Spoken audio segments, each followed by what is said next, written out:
बिस्मिल्लाहिर्रहमानिर्रहीम। अस्सलाम वालेकुम नाज़रीन, आप यूट्यूब चैनल देख रहे हैं। मैं इमरान ख़ान हूँ।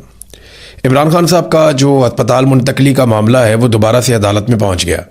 अब अदालत पूरे हफ्ते है ही नहीं, यानी पीर वाले दिन से लेकर ये जो हफ्ता शुरू होने जा रहा है 24 तारीख से, इस पूरे हफ्ते में एक जज मिसिंग है और जस्टिस शाहिद वहीद लाहौर में होंगे। लिहाजा ये बेंच तो तश्कील नहीं दिया जा सकता। एक ऑप्शन है वो ये है कि ऑनलाइन फैसिलिटी दी जाए, अगर अलग अलग शहरों में भी जजेस हों तो वो इकट्ठे होकर केसेस को सुन पाएँ। जब ये ईरान की और अमेरिका की लड़ाई चल रही थी, पाकिस्तान सहूलतकारी कर रहा था, तो उस वक्त चीफ जस्टिस ने ये राय दी थी और इस तरीके से किया गया था कि जजेस ऑनलाइन केसेस सुन लेते थे। ये सहूलत दी जा सकती है अगर अदालत मुनासिब समझे तो, वरना फिर ये केस अब सितंबर में लगेगा, यानी कम से कम 30 अगस्त तक तो ये केस नहीं लग सकता। उसकी वजह यह है कि तब तक के लिए इस बेंच में एक जज, और वो भी सरबराह हैं जस्टिस शाहिद वहीद, वो अवेलेबल नहीं होंगे।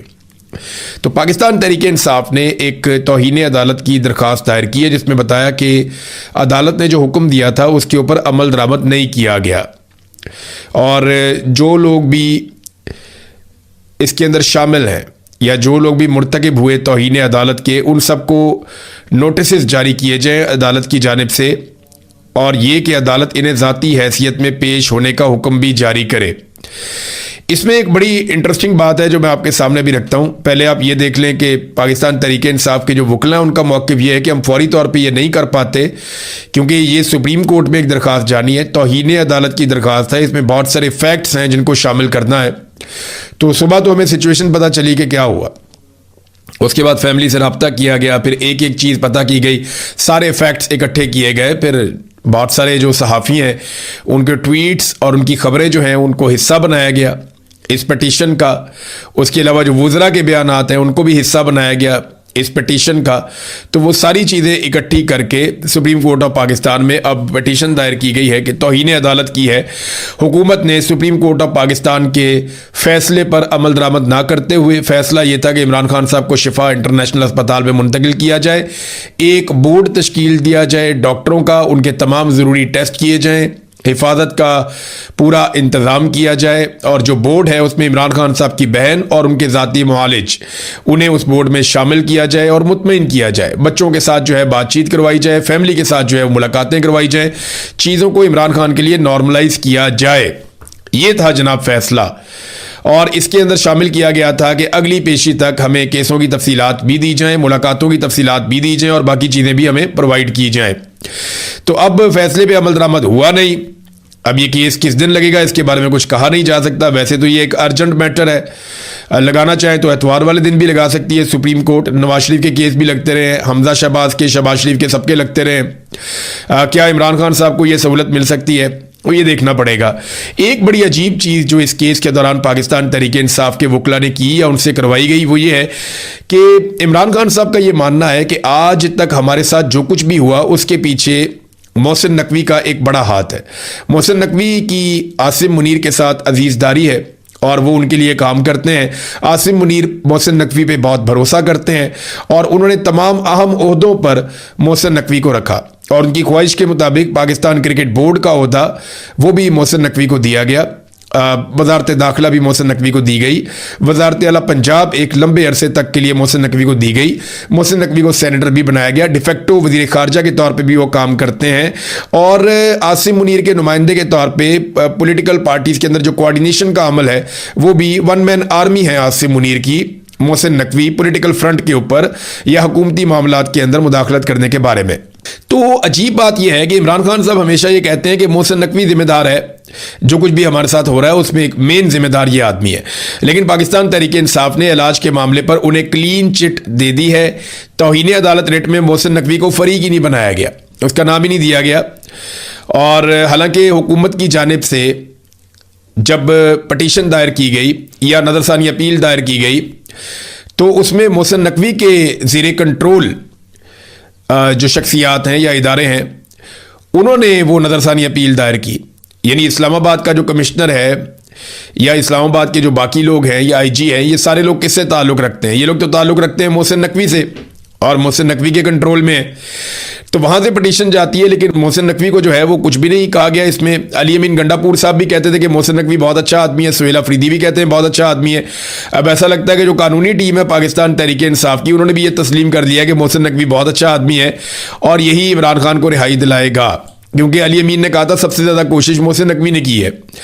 तो अब इसमें मोहसिन नकवी का नाम नहीं लिया, वजारत दाखिला का नाम लिया, यानी सेक्रेटरी दाखिला अगर इसके मुर्तकिब हुए तो मोहसिन नकवी कैसे बरी ज़िम्मा हो सकते हैं, क्योंकि जो सेक्रेटरी दाखिला है वो तो वजीर दाखिला के अंडर है और वो उनसे मशवरा किए बगैर ये बड़ी चीज़ें कर नहीं सकता। लेकिन आप देखें मोहसिन नकवी को इसमें से बाहर निकाल दिया गया, जो पटिशन दायर की गई डॉक्टर उज़मा खान की जानिब से, और इसमें वजीर आज़म, वजीर कानून, वजीर इत्तलात, सेक्रेटरी दाखिला, IG जेल खाना जात, superintendent Adiala, chief commissioner Islamabad, इन्हें फरीक बनाया गया। आप देखें ना, आप ये चीफ कमिश्नर इस्लामाबाद ये किसके अंडर आता है? सुपरिटेंडेंट अडियाला जो है वो पंजाब हुकूमत के अंडर में है।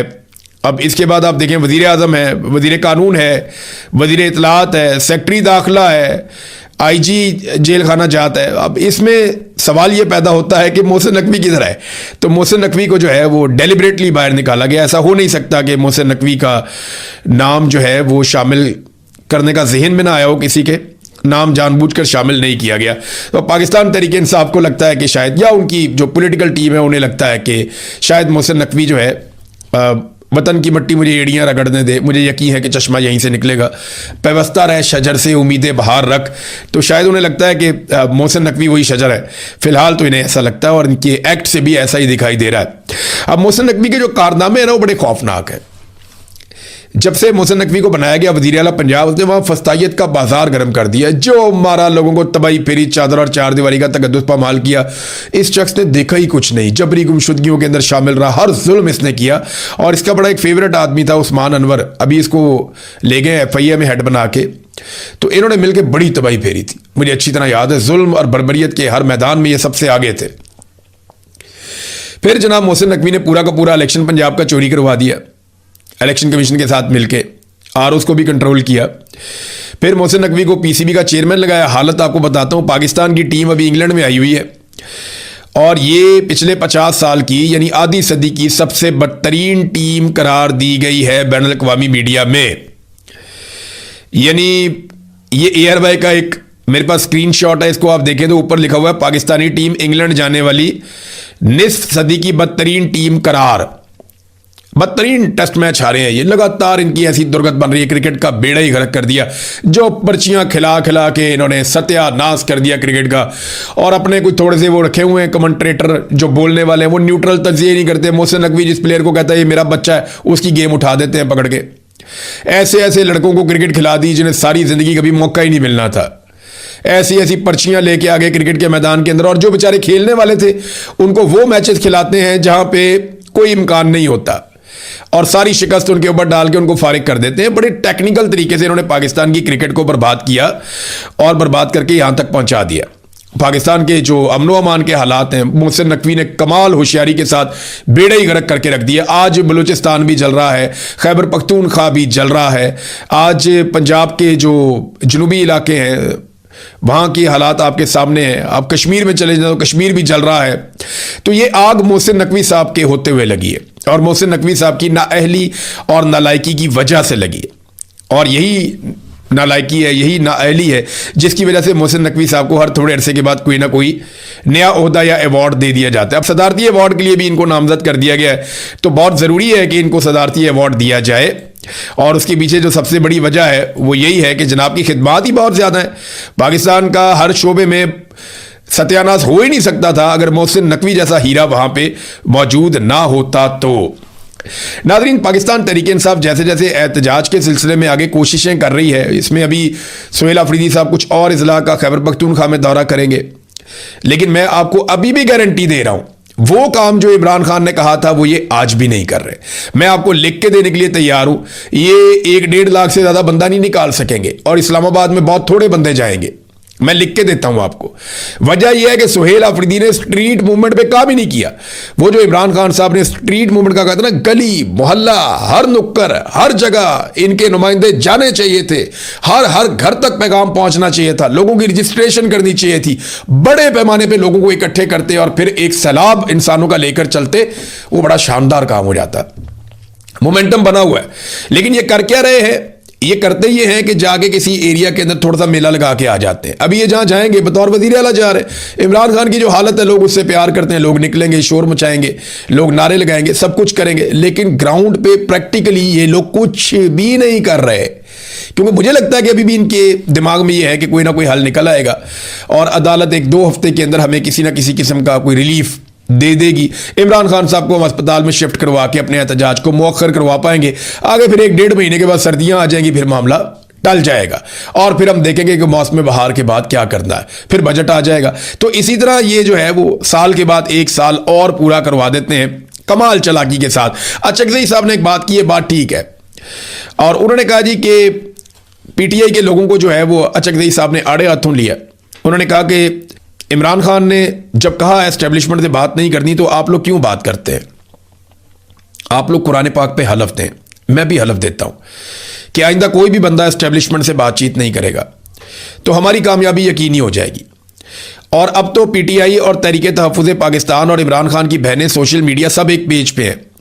अब कोई तकसीम नहीं है, कामयाबी हो सकती है। देखें, इसमें ये सिद्दीक चांद साहब ने खबर दी है और मामला ठीक है कि अगर ये सारे लोग कुरान पाक पे हलफ दे दें कि हम में से कोई भी एस्टेब्लिशमेंट दे, किसी कर्नल से, किसी जनरल से, किसी सेक्टर कमांडर से और किसी ऑफिसर से, किसी ब्रिगेडियर से हम बात नहीं करेंगे, हम उन्हें सियासत के अंदर मुदाखलत नहीं करने देंगे, हम अपने फैसले खुद करेंगे और हम उनसे बात नहीं करेंगे, एंगेजमेंट ज़ीरो कर देंगे, तो क्या होगा? ज़्यादा से ज़्यादा खैबर पख्तूनख्वा में इमरजेंसी लगा देंगे तो खैबर पख्तूनख्वा आग बन जाएगा अगर ये वाहिद हुकूमत भी उनसे छीन ली गई तो।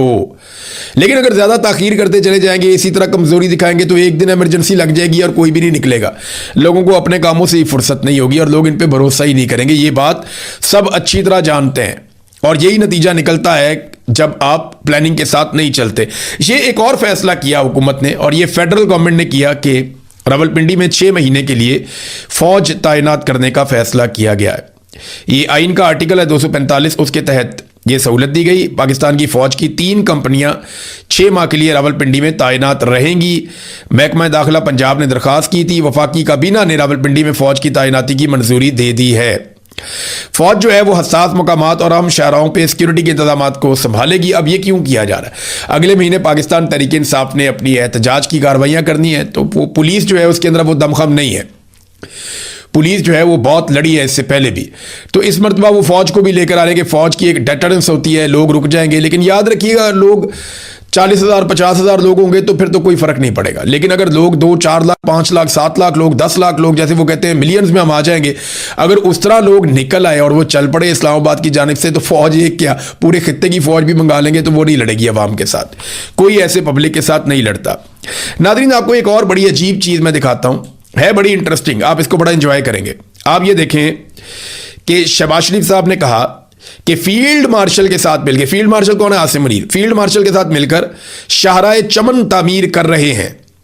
कराची से चमन तक N25 की सड़क हम बनाने जा रहे हैं और फील्ड मार्शल के साथ मिलकर, अब सड़कें भी फील्ड मार्शल बनाएगा। आप अंदाजा करें, लड़ाई लड़ने के लिए रखा हमने, तनख्वाह हम देते हैं जंग लड़ने के लिए, भारत से अपना पानी छुड़वाने के लिए, कश्मीर को आज़ाद करवाने के लिए, फ़लस्तीन को एक आज़ाद रियासत बनाने के लिए, पाकिस्तान की सरहदों के तहफ़्फ़ुज़ के लिए, और वो सड़कें बनाने पे लगे हुए हैं।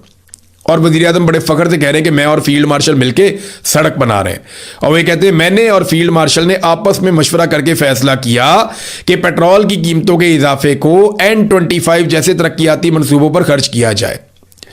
यानी जो पेट्रोल में अवाम की इन्होंने जेब काटी है ना पूरे पाकिस्तान की, वो भाई हम टैक्स देते हैं, पाकिस्तानी टैक्स देते हैं, पाकिस्तानी बार बार पैसा देते हैं, आप पूरी दुनिया से कर्जे लेते हैं। ये एक सड़क भी आप अपने पैसों से नहीं बना सकते, इसके लिए भी अवाम की जेब के ऊपर डकैती मारी गई। और वो कहते हैं जी वहाँ से जो पैसे हमारे पास इकट्ठे हुए हैं उस पैसे से हम N25 बनाएंगे, यानी कराची से लेकर चमन तक एक सड़क बनाएंगे। तो चमन तक सड़क आप किस लिए लेकर जा रहे हैं? अफगानिस्तान का बॉर्डर तो आपने बंद किया हुआ है, वहां तो जो तजारत होती थी वो ख़त्म की हुई है आपने। बॉर्डर खोलें ताकि बेशुमार लोगों का रोज़गार है, वो रोजगार भी बंद हो गया, अब सिक्योरिटी का बंदोबस्त करें और बॉर्डर खोलें। लेकिन आप ये देखें ना, पेट्रोल के फैसले फील्ड मार्शल, सड़क के फैसले फील्ड मार्शल, हर चीज के फैसले फील्ड मार्शल। यानी अपने जो इख्तियारात थे सिविलियंस के पास कि फौजियों की तैनातियां और मुसल्ला अफवाज के अंदर जहां जहां पे जो जो थोड़ा बहुत इख्तियार सिविलियन हुकूमतों का था वो सारा सरेंडर कर दिया। यानी फौज के हवाले से अपने तमाम इख्तियारात सरेंडर कर दिए और अपने सिविलियन इख्तियारात फील्ड मार्शल आसिम मुनीर को दे दिए। आप अंदाजा करें, उन्हें अपनी डोमेन के अंदर घुसाते चले जा रहे हैं और उनकी डोमेन के अंदर जो आपका हक था, जो पूरी दुनिया में होता है। अमरीकी वजीर दिफा ने सिर्फ मशवरा किया था और अपनी मर्जी से कई जर्नैल फुड़का दिए, उनका आर्मी चीफ फारिग कर दिया। तो अमेरिका तो सुपर पावर है, उसे तो कुछ नहीं हुआ। लेकिन यहां पे सारा control field marshal Asim Munir को दे दिया गया। इसके दो फायदे होंगे शहबाज शरीफ को और मौजूदा जो सरकार है उसको। दो फायदे होंगे। नंबर एक ये है कि बादशाह सलामत खुश रहेंगे और बादशाह सलामत कोई साजिश नहीं करेंगे, कोई परेशान नहीं करेंगे, हुकूमत को चलने देंगे। ये दो फायदे होंगे ना, उसमें से एक फायदा ये है। और दूसरा फायदा ये है कि सारा का सारा मलबा बड़ी आसानी से जब वक्त आएगा तो वो फील्ड मार्शल पे डाल दिया जाएगा। जनाब हमें तो ये काम ही नहीं करने देते थे, हम तो इनके बगैर काम ही नहीं कर सकते थे, इन्होंने तो हमें सांस लेने की फुर्सत नहीं दी, सारे फैसले यही करते थे। हम तो बताते रहे कि पेट्रोल का फैसला भी ये करते हैं, सड़कें तक ये बनाते हैं, हर चीज ये करते हैं, हम कहां जाएं। तो ये फील्ड मार्शल के बाद हाथ खड़े कर देंगे और फिर फील्ड मार्शल का कोई इंटरव्यू भी नहीं करेगा और ये इंटरव्यू दे भी नहीं पाएंगे। हालात इनके लिए इतने मुश्किल हो जाएंगे। बाजुआ की हालत देखें ना क्या होगी। ये ऐसे ही होता है, ये होना भी ऐसे ही है। नादरीन, ख्वाजा आसिफ साहब से हम सबको गुजारिश करनी चाहिए कि वो थोड़ी सी शर्म करें। यानी किसी बीमार आदमी का तमस्कर तो ना उड़ाए ना।